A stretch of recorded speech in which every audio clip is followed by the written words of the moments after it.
Things to pay attention to during sex. Pastor, he talks about marriage, but not just any kind of marriage talk.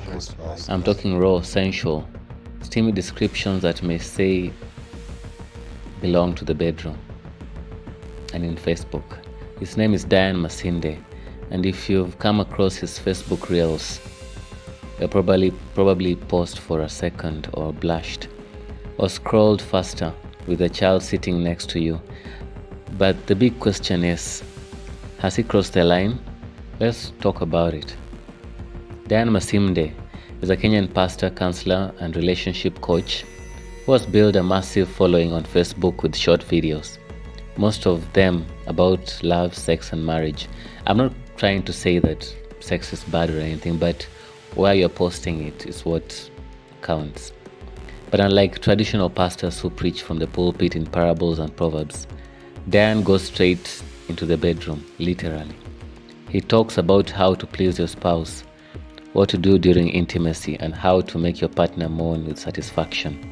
His language is raw, sometimes poetic, sometimes borderline erotic.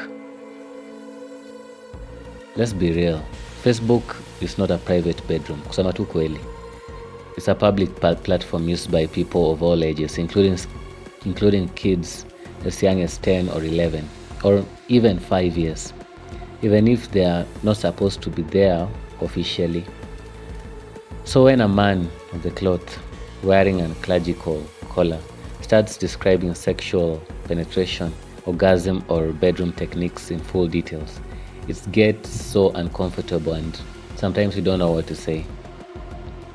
Especially when it's sandwiched between cooking videos, Bible verses, and football memes on your feed. And I'm not saying sex education is wrong, mark my words. In fact, it's necessary.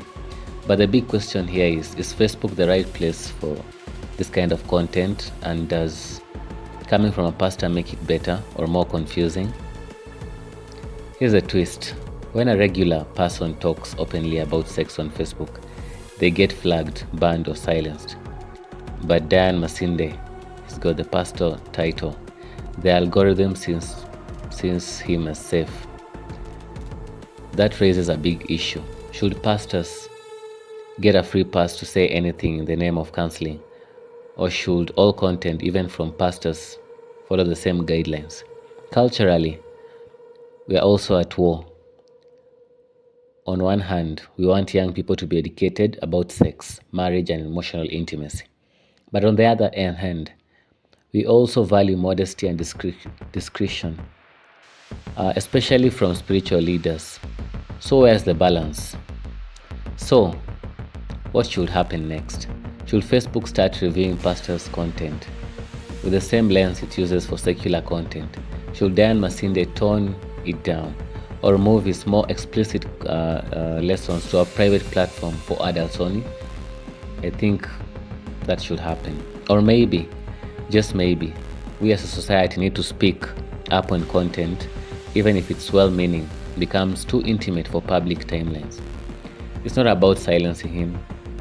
I have nothing against him. He's a good pastor and counselor.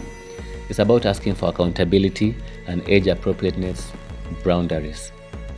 Listen, we can respect the roles of spiritual leaders in guiding relationship, but let's also protect the spaces where children, teens, and families gather.